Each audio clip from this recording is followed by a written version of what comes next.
Tout ce mois de mars a lieu à Bruxelles le Festival des Immenses, un festival pour mettre en lumière un phénomène qui malheureusement ne diminue pas chez nous. Il n'y a qu'un pays où le sans-chez-soirisme, comme vous l'appelez, diminue, c'est la Finlande. Comment est-ce qu'on explique ça, Laurent Durcel? C'est compliqué. C'est de plus en plus simple, mais au départ, c'est très compliqué parce que les cartes étaient totalement brouillées, parce que la conception la plus répandue parmi les professionnels du secteur du sans-chez-soirisme, parmi les politiques et parmi l'esprit de monsieur et madame tout le monde, a tout compliqué. Dans un sens très profond, c'est-à-dire qu'on est parti d'une hypothèse qui était fausse, et en tant que cofondateur, j'ai commis cette même faute parce que c'était l'ère du temps, de penser que le sans-chez-soirisme, qui est le nom correct du sans-abrisme, est une fatalité. Et si on pense que c'est une fatalité, à savoir qu'il y aura toujours des personnes sans chez soi, on risque de prendre, et c'est malheureusement le cas, des mauvaises décisions. Et c'est cette logique-là qu'on a renversée en Finlande, par exemple? Et en Finlande, lorsqu'ils voient Gaston sur son carton, pour reprendre l'image que j'aime beaucoup, qu'est-ce qui se passe dans votre tête, Madame Morel? Je vais vous le dire. Vous vous dites, soit Gaston n'a pas de chance, voilà, c'est la loterie de la vie, soit, ou les deux, il a peut-être un peu merdé dans sa vie. En Finlande, depuis 20 ans, ils ont décidé que c'est la société qui a failli, et on ne se pose pas la question de savoir si Gaston a un peu ou pas failli. Ils ont instauré, en fait, d'une certaine manière, une sécurité sociale du logement que nous appelons, et on n'est pas les seuls, de nos voeux. Et donc, si on pense que c'est un problème de logement et pas de social santé, comme c'est le cas aujourd'hui, dans les textes de Bruxelles, mais c'est la même chose en Wallonie et en Flandre, être en non-logement n'est pas considéré un problème de logement. C'est considéré un problème social santé. La preuve d'ailleurs dans la répartition des compétences en région bruxelloise, la ministre en charge n'est pas celle du logement quand on parle des problèmes des sans-abri. Exactement. Ouais. Voilà. Le syndicat d'Immense a fait une manifestation qui a été soldée par un succès. Et maintenant, grâce à nous, Nawal Benamou est secrétaire d'État au logement. Secrétaire d'État au logement est représenté au sein du CA de Bruxelles, cette grande organisation régionale censée régler toutes ces questions de sans-chez-soirisme. Pour comprendre comment votre vision de ce phénomène et de cette problématique a évolué, on va peut-être revenir au début. Ça a été quoi le déclic? Vous êtes artiste, hein, au départ, vous avez consacré une bonne partie de votre vie et je continue. aux arts visuels. Et vous continuez, mais il y a un moment où il y a eu un déclic. Ça a été quoi ce déclic, Laurent Durcel? Il a vraiment eu lieu. C'est une histoire que je raconte souvent, mais elle est vraiment déterminante. J'ai habité pendant 3 ans à la fin des années 80 à New York, et au détour d'une sortie d'un métro, je tombe littéralement nez à nez avec ce qu'on appelait à l'époque horriblement un SDF, qui était extrêmement nombreux à l'époque et malheureusement encore à New York aujourd'hui. Et je ne peux pas m'empêcher de ne pas le voir et commence une conversation avec lui. Et le grand déclic, pour reprendre le nom de votre super émission, a eu lieu dans mon cerveau. C'est une personne radicalement comme moi. Il n'y a aucune différence. Ce n'est pas une autre espèce d'être humain. Simplement, il y a un petit problème colossal qui s'appelle le logement. Mais à part ça, c'est une personne comme vous et moi. Et en réalité, si vous tirez ce fil-là de manière radicale, ça change absolument tout. Je vous donne un petit exemple. En tant que cofondateur de Doucheflux, combien de douches j'ai pris à Doucheflux? 0. Moi, j'ai pas allé me retrouver dans une file d'inconnus. Je ne sais pas qui est passé avant. Moi, je ne veux pas une douche, je veux une salle de bain. Mais pourquoi est-ce qu'on est payé, enfin pas moi je suis bénévole depuis 13 ans, mais pourquoi est-ce des gens sont payés, on a des subsides, pour mettre en place des dispositifs, nous les escapés, qu'on juge suffisamment bons pour recevoir de l'argent pour les immenses, mais nous, on ne va jamais y recourir. Qui veut dormir au service social? Qui veut manger au resto du cœur? C'est quoi? Sinon, que c'est peut-être une autre espèce d'être humain. Mais donc, votre message aujourd'hui, finalement, est assez simple. C'est qu'il faut du logement pour ceux qui n'en ont pas. Il n'y a pas d'autre solution à trouver. C'est ça que vous nous dites? Ce qu'on dit au syndicat des immenses, c'est que il y a 2 modèles qui marchent, et seulement 2. Et la chose merveilleuse, le hasard de l'histoire, fait qu'il concerne les 2 extrêmes du spectre humain. Je parle d'un côté, je serai bref, le programme Housing First. Le programme Housing First, en résumé, c'est on propose, parfois c'est 1 an de négociation, à Gaston sur son carton de retrouver un logement. Et après 2 ans, les statistiques sont là, plus de 90% sont encore en logement. Or, ce programme est dogmatiquement réservé aux personnes présentant un double diagnostic, santé mentale et problème d'assuétude. Et ça marche. À l'autre extrême, c'est pour ça que, sarcastiquement, nous avons canonisé Poutine au sein du syndicat des immenses. Nous l'appelons Saint Poutine. Pourquoi? Parce que Poutine nous a envoyé 11 000 personnes sans chez soi. 11 000 en région Bruxelles-Capitale. Des Ukrainiens, des Ukrainiens, il y a 2 ans. Et 0 se retrouvent à la rue. Pourquoi? Parce que ce ne sont pas des immenses, ce sont des escapés, tombés dans l'immensité du jour au lendemain, et c'est clairement pas de leur faute, et de manière magnifique, magistrale, miraculeuse. En 3 semaines, on a mis en place une incroyable task force qui a tellement bien marché que des gens viennent l'observer de l'étranger, parce que pour les escapés, on trouve normal de faire le maximum, et pour les immenses, on trouve normal de faire le minimum.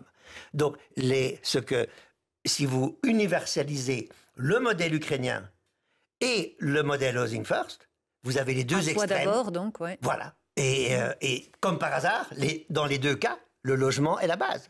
Qu'est-ce que vous avez compris, en fait, aujourd'hui, après 13 ans de militantisme, que vous n'avez pas compris précisément au moment où vous avez créé Doucheflux, cette association qui propose aux sans-chez-soi d'avoir un minimum d'hygiène avec des douches, etc., et puis qui a élargi un petit peu son spectre. Tout ce que je viens de vous dire, je ne l'avais pas compris. J'avais tout faux. Je pensais que le sans-chez-soi était un problème social. Et je n'avais pas compris que c'est une problématique sociétale. Je pensais qu'il fallait les aider. Non, il faut juste honorer leurs droits. Le droit au logement est un droit. Qu'il faut les écouter, que ce n'est pas une autre espèce d'être humain qui se contente d'un minimum alors que nous, on a besoin du maximum. J'avais tout faux.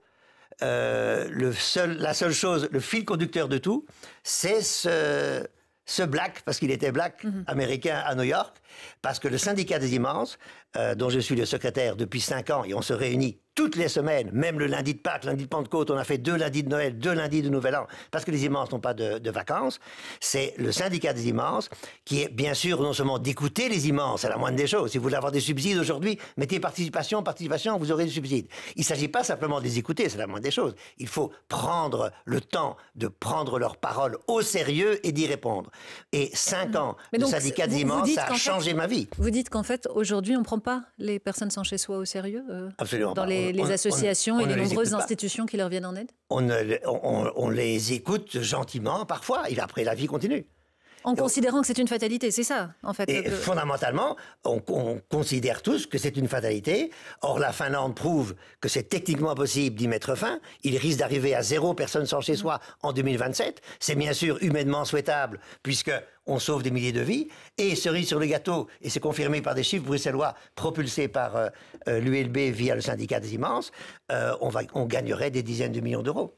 Donc, qu'est-ce qu'on attend? Et qu'est-ce qu'on attend? C'est ce que nous avons identifié comme les 4 piliers du sans-chez-soirisme persistant. Donc la vraie question n'est pas pourquoi il y en a de plus en plus, la vraie question c'est pourquoi il y en a encore. Je vous ai parlé de l'allomorphisme. Moi, j'ai pris 0 douche à Doucheflux, ça c'est l'allomorphisme. Je vous ai parlé des réfugiés ukrainiens, c'est le désuniversalisme, le 2 poids 2 mesures, des personnes dans des situations semblables, des traitements différents, c'est le désuniversalisme. Le 3e, c'est l'hiérarchisme, à savoir toutes les vies n'ont pas la même valeur.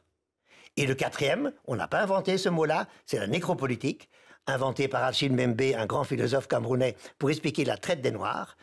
Et la nécropolitique, c'est quoi? C'est, on va pas vous tuer, c'est pas la thanatopolitique. On va vous punir d'être encore vivant en vous rendant la vie impossible. Et là, je vous garantis, quand on a expliqué ça au syndicat des immenses, tous les doigts se sont levés. Hélène? On faisait le bilan avec Imad la semaine dernière de la secrétaire régionale au logement, Nawal Benamou, vous en parliez. Il y a une énorme difficulté à créer du logement à Bruxelles, visiblement, ces dernières années. Donc, dire le logement, c'est la solution, c'est probablement vrai. Enfin, c'est très certainement vrai. Est-ce que pour autant, c'est possible de mettre cette solution en œuvre? Alors, c'est possible. C'est vrai qu'on a un immense retard. Je peux vous juste donner un chiffre. 7% du marché immobilier bruxellois, ce sont des logements sociaux. À Vienne, c'est 60%. Donc il y a un Oui, mais est-ce qu'on a suffisamment... Aujourd'hui, est-ce que la région bruxelloise, parce qu'on parle de Bruxelles, a les moyens de créer autant de logements sociaux? Les moyens, il suffit de le décider. Ça, c'est depuis le Covid et depuis l'Ukraine. La question, on n'a pas l'argent, c'est faux. Donc là, quand il faut vraiment, tout d'un coup, on découvre qu'on avait de l'argent. Donc c'est une volonté politique, mais ce qu'il faut vraiment, c'est pour ça que la fatalité, c'est le mot-clé. Parce que il y a, on peut les citer, enfin on ne va pas le faire ici, on n'a pas le temps, il y a des logements sociaux à l'abandon depuis plus de 10 ans dans la région Bruxelles-Capitale. Mais tant qu'on croit que le sans-chez-soirisme est une fatalité, on ne fait pas le lien entre des logements sociaux à l'abandon et une personne sans chez soi. Le non-encadrement des loyers, le manque criminel de de logements à loyer abordable à Bruxelles, on dit, ben oui, c'est la fatalité, ben c'est comme ça, c'est le marché immobilier. On peut tout à fait réguler le loyer. Et je suis le cofondateur de Badal. Je peux vous dire, Badal qui va naître dans une semaine. Badal, c'est quoi? C'est un nouveau mouvement. C'est l'acronyme de bailleurs, acteurs du droit au logement. Les bailleurs, je suis multi-bailleur par ailleurs, qui veulent faire partie de la solution plutôt que du problème. Donc il faut non seulement embarquer, bien sûr, les politiques, mais aussi les acteurs bailleurs, privés. Les acteurs privés. Les propriétaires. Et tout le monde se dire qu'il y a un rapport de force tout à fait, ça je parle pour Badal, disproportionné entre les bailleurs et les locataires, qu'il faut rééquilibrer. Il y a un magnifique syndicat parallèlement à Badal, c'est juste complètement incroyable. Badal, c'est pour les bailleurs-acteurs, c'est un syndicat BUNE que vous devez inviter. Le syndicat des habitants et habitantes qui veulent justement, sur des modèles étrangers, équilibrer le rapport de force qu'il y a entre les locataires et les bailleurs. Il faut revoir notre vision, en tout cas. Hein, c'est ce que vous nous dites ce soir, c'est ce que vous avez compris, vous, au cours de votre parcours militant. C'est un message très politique que vous avez, Laurent Durcel. Est-ce que se battre au niveau associatif, c'est suffisant? Vous vous inscririez pas sur une liste? Je sais où vous voulez en venir. Oui, je suis inscrit sur une liste pour ces élections. Mais c'est une inscription sur une liste électorale très particulière. Et le parti, dont je ne citerai pas le nom, avant la fin de l'immense festival le 31 mars, a accepté les conditions très particulières. C'est que je vais uniquement porter la voix du syndicat des immenses, dont le programme politique tient en un seul mot, UDESKIF, l'universalisation de ce qui fonctionne, et je vous l'ai expliqué, Housing First et modèle ukrainien. Bon, a priori, c'est un parti politique de gauche, non, Imad? Probablement. Merci, Laurent Durcel, d'être venu ce soir sur notre plateau pour mettre en lumière le sort des immenses et l'approche que vous défendez. Housing First, le modèle ukrainien, on a compris, c'est ce que vous voulez universaliser pour plus d'efficacité. Merci, Laurent Durcel. Merci pour l'invitation.